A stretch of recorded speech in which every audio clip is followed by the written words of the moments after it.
volonté du Parti socialiste pour vous? Est-ce qu'ils veulent déjà aller à Matignon? Parce que Valérie Lecable en doute. Je pense qu'il y a plusieurs partis socialistes et que certains d'entre eux veulent y aller pour des raisons stratégiques et pour des raisons personnelles. En fait, est-ce que tout le parti y veut? Non, c'est pas vrai, parce qu'une grande partie du parti est plus proche de la France insoumise et qui sont dans une opposition très forte avec Emmanuel Macron. Une autre partie pense qu'en fait, la meilleure stratégie pour la gauche de redevenir le plus grand parti, donc la même stratégie que François Mitterrand dans les années 70 et les années 80, c'est d'aller à Matignon. Pourquoi? Parce qu'ils ont vu, et ils ne sont pas complètement idiots, que ça a permis à Bruno Retailleau d'émerger, donc d'accéder à des responsabilités gouvernementales et de s'imposer à droite. Donc je ne sous-estime pas qu'Olivier Faure ait eu exactement la même idée de se dire que s'il accédait à Matignon ou à un ministère d'ampleur, il pourrait prendre le leadership de la gauche en vue d'être candidat à la prochaine élection présidentielle. Donc il y a à la fois une question stratégique collective, une stratégie personnelle pour certains comme Olivier Faure et d'autres. Pour la stratégie collective, la stratégie est simple. Soit ils restent sur l'union de la gauche en vue des prochaines élections et ils se disent que dans cette hypothèse-là et dans cet espace de courant d'idées, ce sera toujours Mélenchon qui gagnera sur le côté gauche radical.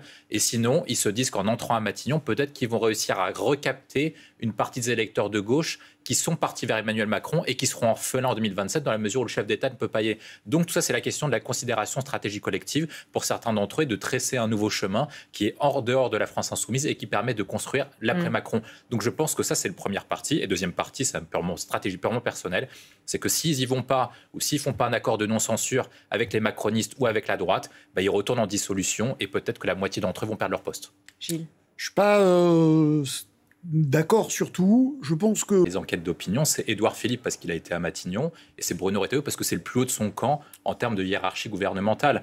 Olivier Faure peut vouloir être candidat à l'élection présidentielle. Ces sondages d'enquête d'opinion ne sont pas bons. Ces sondages portant sur sa personnalité ne sont pas bons.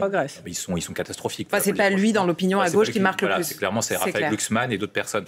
Lui, son seul avantage, et je pense que c'est pour ça qu'il a fait une offre de service, c'est que s'il rentre à Matignon, il devient automatiquement le leader de la gauche, exactement social-démocrate. Et c'est lui qui incarnera la gauche, qui sera entre Macron et entre Mélenchon. Ça lui file un avantage. Je ne dis pas que les socialistes ont intérêt à y aller. Je suis d'accord avec ce qui a été dit précédemment. La situation budgétaire est compliquée pour un gouvernement de gauche d'annoncer un gouvernement de réduction de déficit public. Mais Olivier Faure, qui vient de la gauche, qui a annoncé une ligne LFI, peut changer son image et en fait élargir son spectre politique en s'associant avec les macronistes et en montrant une ligne responsable. Il ne s'associera pas avec les macronistes. Qui était un peu ce qu'avaient fait Fabius et Strauss-Kahn aux années 80-90, qui leur a permis de s'émerger et incarner une figure de gauche responsable. Alors qu'actuellement, actuellement, la gauche n'apparaît pas comme pouvoir répondre sur les déficits publics. Je suis d'accord pour dire qu'Olivier Faure, l'objectif d'Olivier Faure, 30 secondes, je pense que c'est soit quelqu'un qui a un profil plutôt société civile comme Didier Migaud ou qui s'est un peu retiré, soit le plus probable et qui apparaît comme qui peut avoir une coalition en partant des macronistes jusqu'au Vert, voire éventuellement jusqu'au PC,